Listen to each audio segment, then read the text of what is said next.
he talked a lot of shit coming in this week.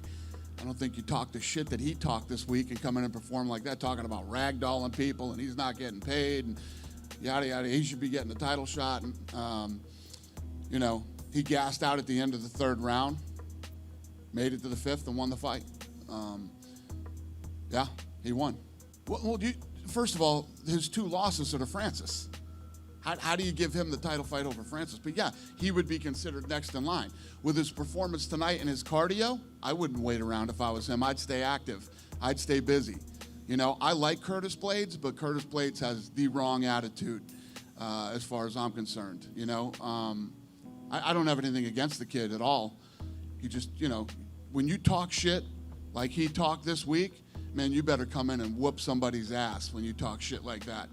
You know, when you talk the shit that he talked and perform like you performed tonight, you look stupid.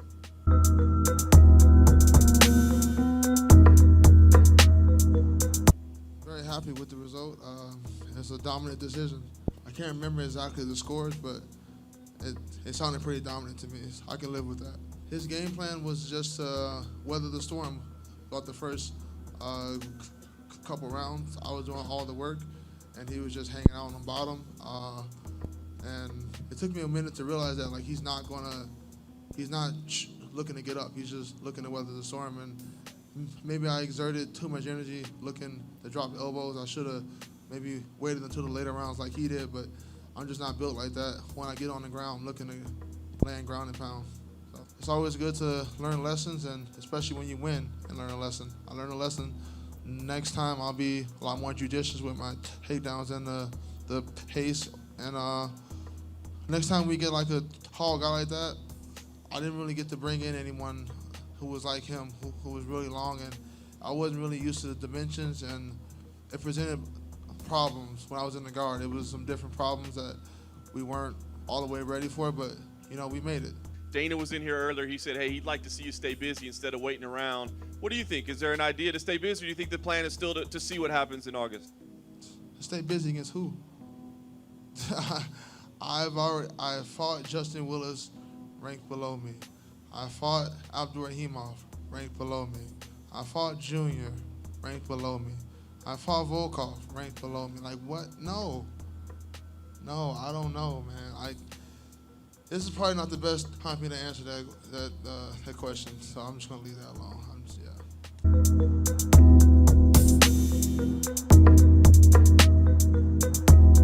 In my mind, it was, I don't know, I'm a tough critic on myself, you know, so I didn't get to move, I didn't get to do what I wanted to do. I used a lot of movement, lateral movement, and I really wanted to mix up the wrestling and do things, and I hurt my knee in the first, like, 45 seconds.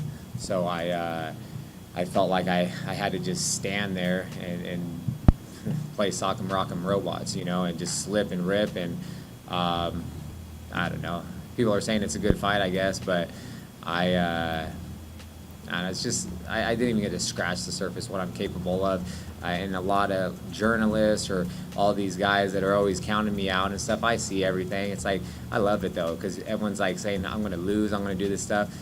I can beat anyone in the world, and that was a horrible fight in my opinion. Nobody pushes me. They push and build all these other guys up. I can beat anyone in the world, so I hope tonight I can start to get some push. You know, I hope the UFC can push me, build me up, do something for me, instead of just trying to keep me as a gatekeeper and just fight all these veterans and tough prospects and up-and-comers. Like, it's just so frustrating to me. You know, I felt like I beat him. My next fight, I wanted to fight, like, do some type of title eliminator. I feel like I can compete with any of these guys. I know I can. You know, I train with the best team in the world. I have the best coaches in the world. Everyone, top fighters from around the world have been coming around. I've been with the team for over a decade. I know where I stand, and I still feel like I don't get to just showcase anything. Like, you know, I got injured, so I just had to stand there and throw overhand rights and jabs. Incredible. He looked good. You know, considering his knee in the first round, he kept throwing bombs. You know, he took some nasty leg kicks and kept throwing bombs. He hit Burgos. Burgos went down. Burgos got back up. Both guys had unbelievable chins. it was a very fun fight. The thing that I feel sorry for these two guys are that fight was incredible, and it's obviously a candidate for Fight of the Year. But the problem is this year is Joanna Jędrzejczyk versus Weili Zhang happened, you know? And if you look at what was on the line, it was 5 rounds, and it was just badass. It just sucks for those two because that fight was incredible. I talked to these guys on Friday, and he did exactly what I was talking about, you know?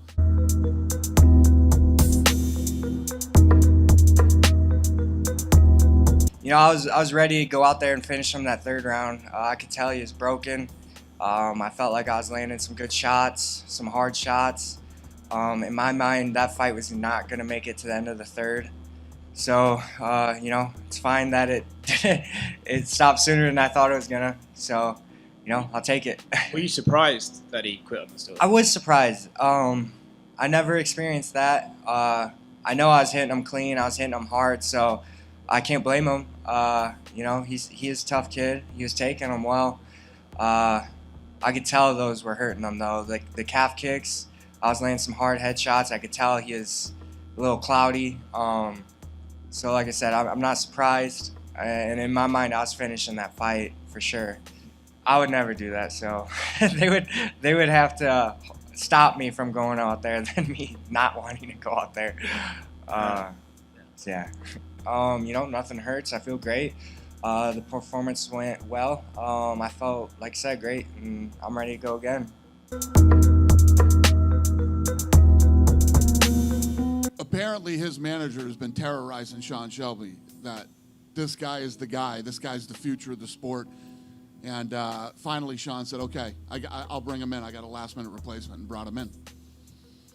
And that was his performance tonight. Listen, man, let me tell you what. In this fucking sport, if you're done, you're done. You should absolutely be able to quit. You know? I know that it's frowned upon, but guess what? Anybody that would talk shit about you quitting isn't in there fighting. You know? It's real easy to be a critic. What these kids do is a whole nother level, man. I don't, you know, as the guy who runs this organization, as the guy who is involved in the matchmaking and everything else, you know, you see these kids. We deal with managers from all over the world. They're like, oh, this guy's the guy, this guy's the guy. And you get this, when you get here, this is a whole different level, man. And that guy's not ready, and he might not ever be ready.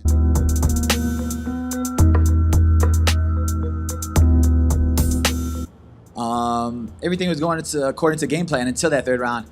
But at the end of the 2nd, I got hit with a headbutt. We just like clashed heads, and then blood started rushing into my eyes, and it was bothering me a little bit. And then for that like split second and the 3rd, I was like thinking like, oh, what the heck is in my eye? Let me wipe it. Then bam, I got caught. But it wasn't really that bad. I was able to recover right away, get back up on my feet. I think his corner thought I was more hurt than I actually was, because they were like, oh, he's finished, he's finished, he's finished. So ended up becoming a fun little brawl, not what my coaches wanted me to do. But I felt like it was entertaining for these people. Any concerns with the judges' scorecards? No, actually, I thought like I won the first 2 rounds. Even in the 3rd, like I thought I almost finished him at the end of the 3rd with a submission. So I was hoping at least the 3rd would be like a tie. So, but I figured I had the first 2 rounds in the bag.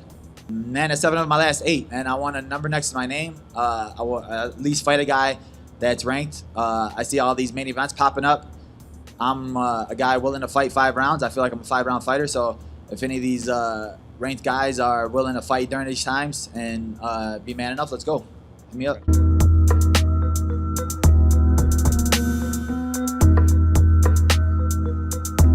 We don't know what's going to happen because of COVID. I don't know if I'm allowed to go.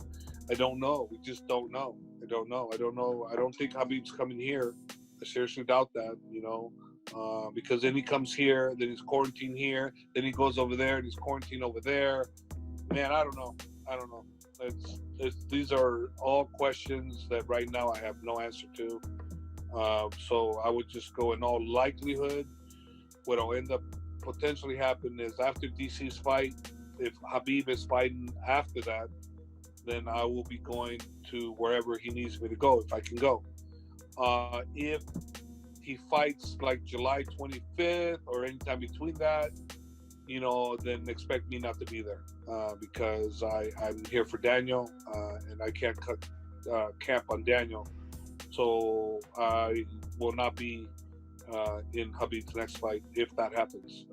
So right now, as it stands, I don't think Khabib is going to fight till after Daniel's fight. So that's the case. If it works out like that, I will be leaving from wherever I'm at to go to wherever Khabib's training camp is, whether it's in Abu Dhabi or Dagestan, I will be going there. He's training. But how hard is training, I have no idea because I've never asked him, how's the training going? All we've ever talked about is how's your father doing, how's your family doing, I love you, this and that. But that's pretty much it. We don't, and I'm still on the how's your father doing. But he did send me some video the other day of him punching, which was pretty good punching. He sends me video every so often of him doing different techniques. He asked my opinion, what I think, and he sent me a video. It was actually pretty good.